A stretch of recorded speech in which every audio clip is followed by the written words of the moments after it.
Baik, bismillahirrahmanirrahim. Assalamualaikum warahmatullahi wabarakatuh. Saya Hoirunisa, mahasiswa HES semester 3 dari STI Darut Tauhid akan mempresentasikan tentang akad wakalah bil ujroh dalam pandangan Fatwa DSN MUI. Nah, pembahasan yang akan saya bahas yang pertama itu ada memutuskan, mengingat, dan yang terakhir ada menimbang. Memutuskan fatwa tentang akad wakalah bil ujroh. Yang pertama, akad wakalah adalah akad pemberian kuasa dari muwakil kepada wakil untuk melakukan perbuatan hukum tertentu. Yang kedua, akad wakalah bil ujroh adalah akad wakalah yang disertai dengan imbalan berupa ujroh atau fee.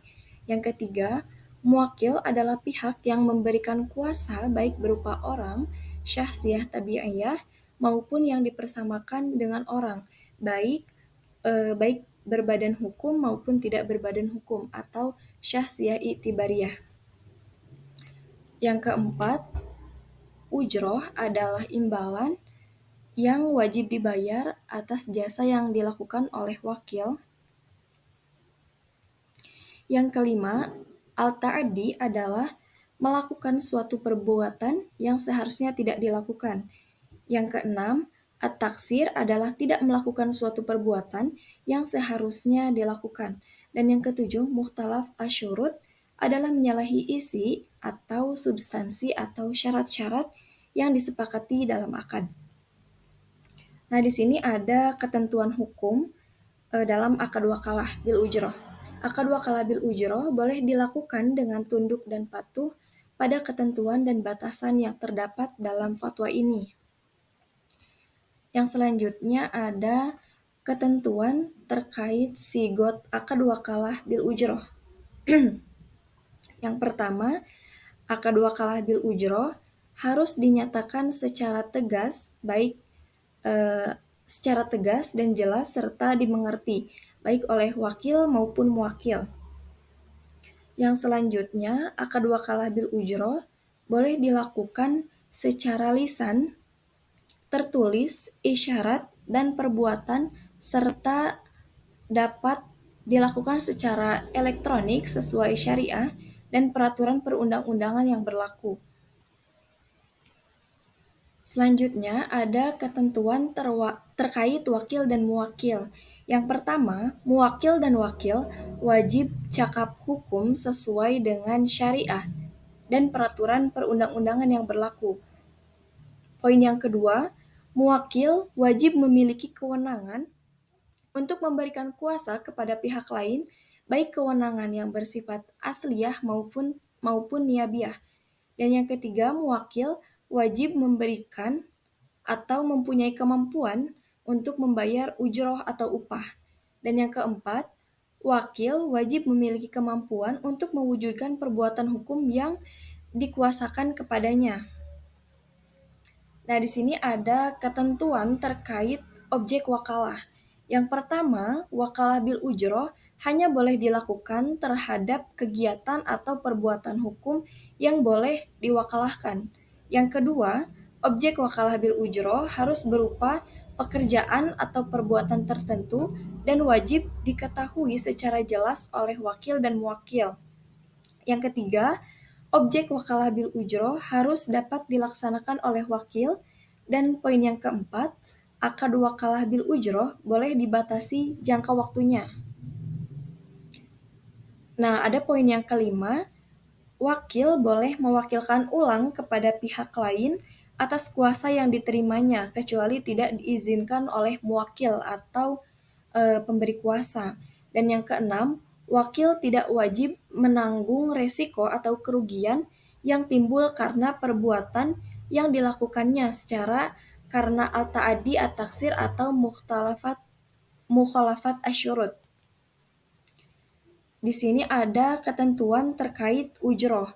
Yang pertama, ujroh boleh berupa uang atau barang yang boleh dimanfaatkan menurut syariah dan peraturan perundang-undangan yang berlaku. Nah, poin yang kedua, kuantitas atau kualitas ujroh harus jelas, baik berupa angka nominal, prosentase tertentu, atau rumus yang disepakati dan diketahui oleh para pihak yang melakukan akad. Yang ketiga, ujroh boleh dibayar secara tunai, angsur atau bertahap, dan tangguh sesuai dengan syariah, kesepakatan, dan atau peraturan perundang-undangan yang berlaku. Dan yang keempat, ujroh yang telah disepakati boleh ditinjau ulang atas manfaat yang belum diterima oleh muwakil secara kesepakatan. Nah, di sini ada dalil terkait dengan wakalabil ujroh, yaitu dalam Quran Surah An-Nisa ayat 58 yang artinya, sesungguhnya Allah menyuruh kamu menyampaikan amanat kepada yang berhak menerimanya, dan menyuruh kamu apabila menetapkan hukum di antara manusia supaya kamu menetapkan dengan adil. Sesungguhnya Allah memberi pengajaran yang sebaik-baiknya kepadamu, sesungguhnya Allah maha mendengar lagi maha melihat. Nah, di sini juga ada hadis riwayat Al-Bukhari dari Urwah yang artinya Ali bin Abdullah menceritakan kepada kami, Sufyan menceritakan kepada kami, Syabib bin Warqadah menceritakan kepada kami, ia berkata, saya mendengar penduduk bercerita tentang Urwah bahwa Nabi Shallallahu Alaihi Wasallam memberikan uang 1 dinar kepadanya agar dibelikan seekor kambing untuk beliau. Lalu dengan uang tersebut ia membeli 2 ekor kambing, kemudian ia jual 1 ekor dengan harga 1 dinar. Ia pulang membawa 1 dinar dan 1 ekor kambing. Nabi Shallallahu Alaihi Wasallam mendoakannya dengan keberkatan dalam jual belinya. Seandainya Urwah membeli debu tanah pun ia pasti beruntung. Nah, dan yang terakhir ada pembahasan tentang menimbang dalam fatwa DSN MUI tentang akad wakalabil ujroh.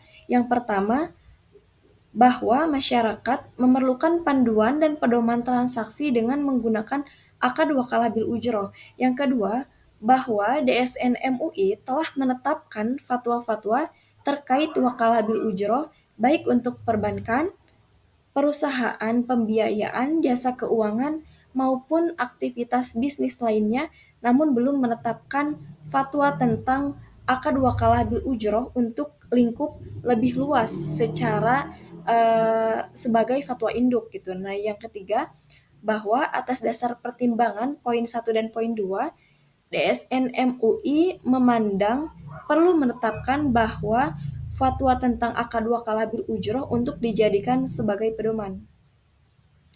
Mungkin segitu saja materi yang dapat saya presentasikan. Kurang lebihnya mohon maaf. Wassalamualaikum warahmatullahi wabarakatuh.